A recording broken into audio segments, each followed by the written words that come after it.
reaction to the King James when it came out, as we can probably predict, it was a mixed reaction. Same with Jerome, the same with Erasmus. Whenever these people tried to do something, people got upset. It was criticized for being too easy when it came out. People were like, it was kind of dumbing down the English language, they felt. They felt the Bishop's Bible had a more eloquent approach. The translators were criticized for changing the text. The translators responded that they were merely producing a more accurate text.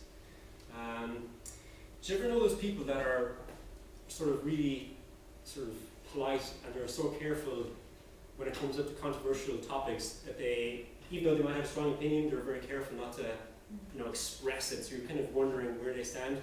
Hugo Browning, he wasn't one of those guys. When it came to King James, he was pretty blunt. He said, "I'd rather be torn to pieces with wild horses than any such translation by my consent should be urged upon poor churches. The new edition, King James, it crosseth me. I require it to be burnt." Hugo was one of the leading Hebrew scholars of his day, and he wasn't asked to be on the translation committee, which probably has something to do with his anger towards the King James Bible. But it wasn't all plain sailing. There were some people that were critical of the King James, but by far and away, the King James was the supreme English translation of the 17th century. It was far superior of any of the translations that had gone before. It certainly was the best English translation available in the 17th century. It has gone through a lot of revisions since then. King James Bibles today even, over 100,000 changes really from 1611, even to the King James Bibles that are used today. And I'm not talking about the new King James, I'm talking about King James Bibles that are still produced. All of the revisions, though, basically use the Textus Receptus, the text of Erasmus and the later scholars that came on. What happened after the King James Bible was produced was something that really excited scholars. Basically, older manuscripts began to be discovered in Europe. The King James and the TR, the Textus Receptus, was based on very few young manuscripts, written from 1,000 years after the New Testament was written. So they're very far removed from when the actual New Testament was written. There's a big gap, almost a millennium. Following in the 17th, 18th, and 19th centuries, a lot of new manuscripts began to be discovered that were a lot older, very ancient ones. One of the first was Codex Alexandrinus. It's from the 5th century, beginning of the 5th. It was brought to England by one of the patriarchs of the Greek Orthodox Church, and it was given to King James as a present. And this manuscript, it showed a very ancient text. It showed some differences from the text that had been used by Erasmus, and so scholars began to think of some of the revisions that maybe could be brought to the King James. One scholar, this guy called Tischendorf, basically he just traveled around Europe, seemingly discovering manuscripts wherever he went. Just turn up a stone and find some ancient papyrus, and he discovered a very important manuscript that's the oldest complete New Testament manuscript. It's Codex Sinaiticus, and it's from about the year 375. So people were very excited to discover this, and eventually it wound its way into the British Library, where it sits along the Codex Alexandrinus. So these were a lot older than anything Erasmus could get his hands on. Another very important manuscript that had been known to be in existence since about the 15th century. I mean, this is a very old manuscript dating back to the year about 350, the Vaticanus manuscript. Scholars then began to have access to it, though, in the 18th and 19th centuries, and so this excited them because it showed a very, very ancient text. So these three major manuscripts that were very complete and very ancient brought the text of the Bible much further closer to the time when it was written. And for this reason, it was seen that scholars decided to revise the King James Bible. And so you had the revised version.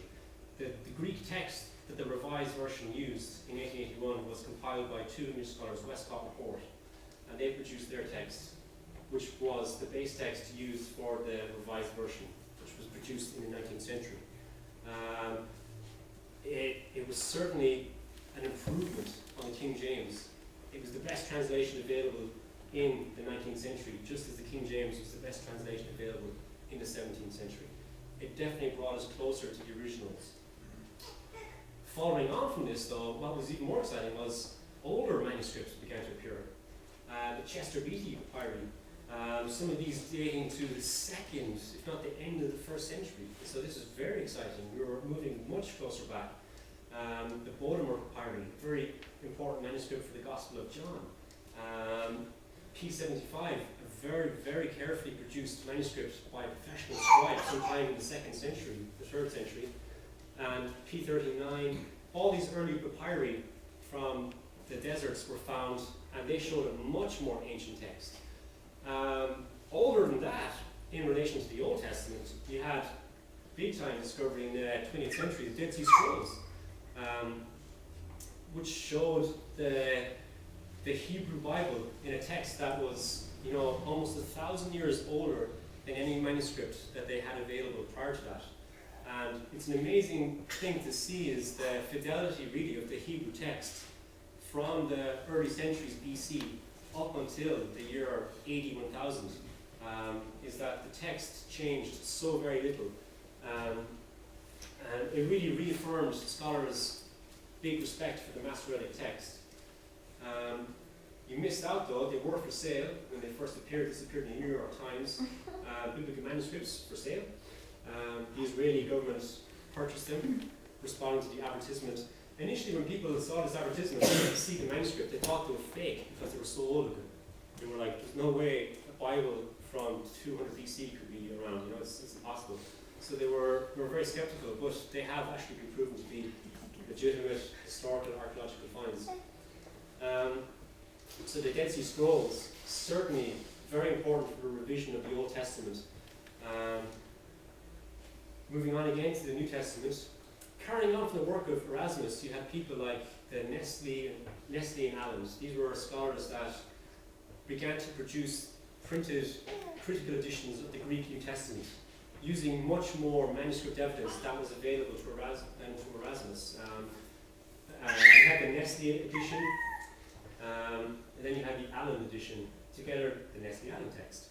And this is still a very influential text. Modern Bibles today, like the ESV or the NIV, they would use as their base text in the New Testament the Greek compiled by these scholars, Nestle and Allen. That's written usually as the 27th edition, the Nestle-Allen text, NA27, or the United Bible Society's text, UBS 4. If you have a New King James Bible, when they show the variant readings, they have NU in the margin, and that stands for Nestle-Allen United Bible Society text. So that would reflect the modern critical edition of the New Testament. So modern English Bible is like starting with the revised version in the 19th century, then you have the American version of that, the ASV. Then in the 1950s you have the RSV, and you have the New American Standard Bible, you have the NIV, the New King James. The New King James stands differently from the rest of these because it actually continues to reproduce the text of Erasmus rather than the modern Greek texts. And you have the New Revised Standard version, you have the ESV, and the Net Bible. To make all that sort of logically, I've compiled a little graph showing you basically the Bible translation and its textual basis. The first one up there, really small, tiny font, is Wycliffe's Bible, okay? Wycliffe's English Bible is produced, and its text, because it's in grey, is the Vulgate. The next major revision then is the Coverdale Bibles, the Grey Bible, the Bishop's Bible, the Geneva Bible, and the King James Bible. These are in red because they follow the text of Erasmus and its revisions, known as the Textus Receptus. We also have the Douay-Rheims Bible here.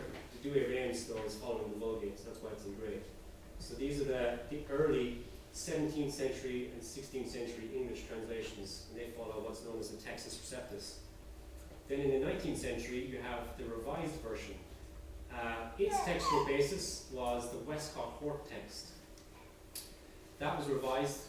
The American Standard Version was revised as the Revised Standard Version.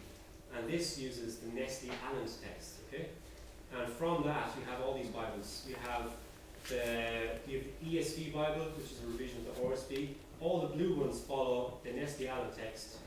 The yellow ones are the Westcott Hort, and then you have the New King James, which is following the Textus Receptus. And then you have a few quirky ones down here. The green ones would follow what's known as an eclectic text, or a free text where they produce their own Greek-based text. and then you have the English majority text version. The majority text is a very simple methodology where it says you just count up all the manuscripts and you go with the readings that are found in the most. And so you can have the English majority text version. The majority text and the Textus Receptus are not the same. They are sometimes used as the same thing. People sometimes inaccurately say that. The majority text and the Textus Receptus are not the same thing.